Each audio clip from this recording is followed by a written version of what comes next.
Good morning, class. Welcome to another learning session in general mathematics. Last time we were able to solve the domain, the intercepts, the vertical asymptotes, the range, and even the graph of the rational function. So for this lesson, we will provide another example. So of all the items right here, we will be solving those terms that we have mentioned a while ago. We will only be solving letter I. Alright, so for letter I, we have here the given. For I, we have f of x is equal to x minus 1 all over x cubed minus 4x. Actually, we can write this one as x minus 1 all over. We can factor out x in the denominator and we are left with x squared minus 4. And of course, we know that x squared minus 4 is a difference of two squares. So we can actually have x plus 2 and then x minus 2. So in this case, take note that our given function is already in simplest form because there are no factors that can be cancelled out. So let us solve the domain and vertical asymptote side by side for the domain. So all we have to do, because this is already in simplified form, all we have to do is to equate all the denominators to 0 and then solve for x. So this is now the denominator equate to 0, so that becomes 0 if either one of the factors the value is 0. So if x is 0, if x plus 2 is 0, x minus 2 is 0. So for x we can have negative 2 and x we can have 2. So these are the values of x in the real number that will make the value of the rational function undefined. And so therefore the domain of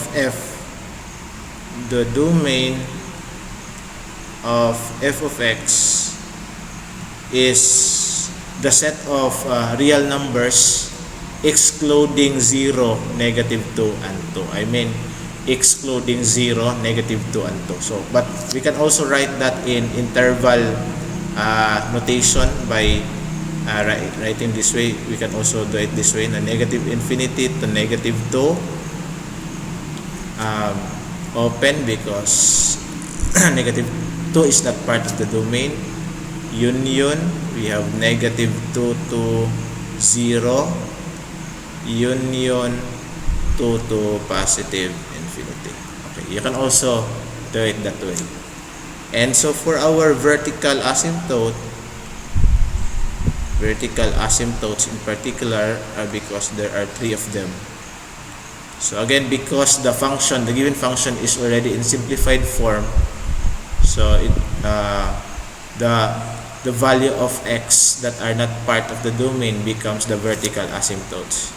So the vertical asymptotes of f of x are we have the set containing 0, pwede siya 0, pwede siya negative 2 and 2, the 3 of them. For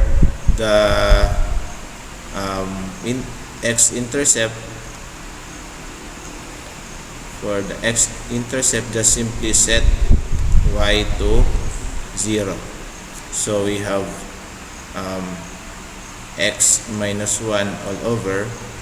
I will be using the original given, x cubed minus 4x equal to 0. If I multiply both sides by the denominator, which is x cubed minus 4x, so this becomes, if I multiply this one to the expression on the left, we are left with x minus 1, and then 0 times this is 0. Solving for x is equal to 1. That's our x-intercept. So expected in our graph later on, that's the value of x along the x-axis for the graph intersect. For the y-intercept,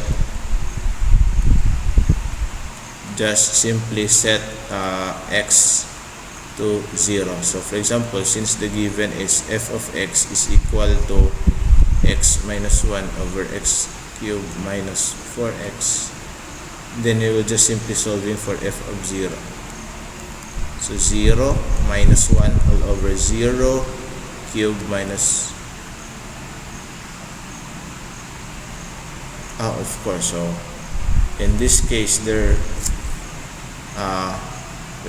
4 times 0, so in this case the denominator becomes undefined. So there is no such thing as meaning there is no y-intercept in this case, because again this is undefined. So there is no y-intercept.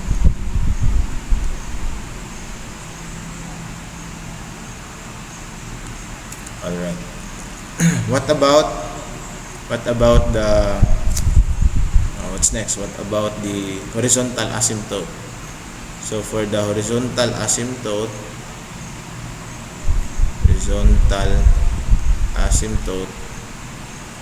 just simply look at the degree of the numerator. In this case, the degree of the numerator is 1.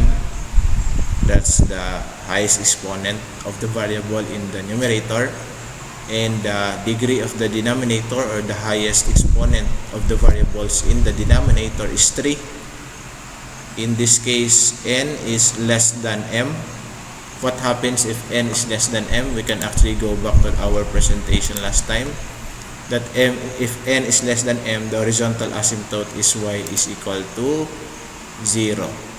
So that's horizontal asymptote is horizontal asymptote is y is equal to 0. And so therefore our range, because again it has something to do with the horizontal asymptotes, range of f of x,